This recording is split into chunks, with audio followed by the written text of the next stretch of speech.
Les bonjours sont polis, le grand oral peut commencer. On a l'impression d'avoir vu le film. Le président et le directeur sportif vont droit au but, l'OM est au plus mal, financièrement. J'ai trouvé, en ce qui me concerne en arrivant, une situation délicate, difficile, à la fois sur le plan économique, vous connaissez les chiffres, sur le plan sportif aussi, avec un bilan, on va dire, mitigé. On a fait des promesses vis-à-vis de la DNCG et aussi vis-à-vis de l'UEFA pour qu'on puisse rentrer dans un cadre très strict. Donc, oui, on est obligé de vendre des joueurs. Vendre et vendre, ce n'est plus les soldes, c'est la grande braderie. D'ailleurs, Mason Greenwood a été bradé 40 millions pour filer en Turquie. Envie de crier, de pleurer. Non, non, apparemment, l'OM n'avait plus le choix.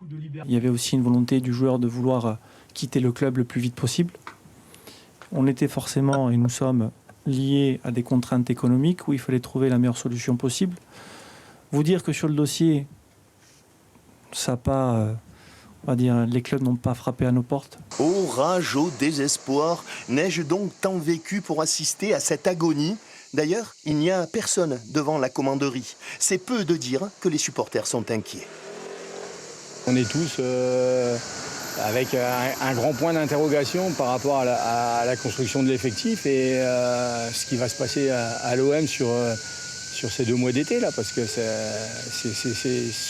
pendant la préparation que tu construis la saison, donc ça risque d'être compliqué.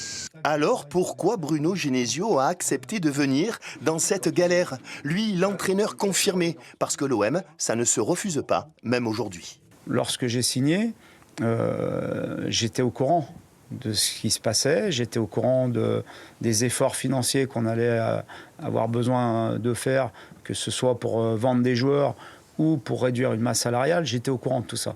15 juillet 2026, le volcan OM est endormi, mais on sait que l'éruption n'est jamais loin.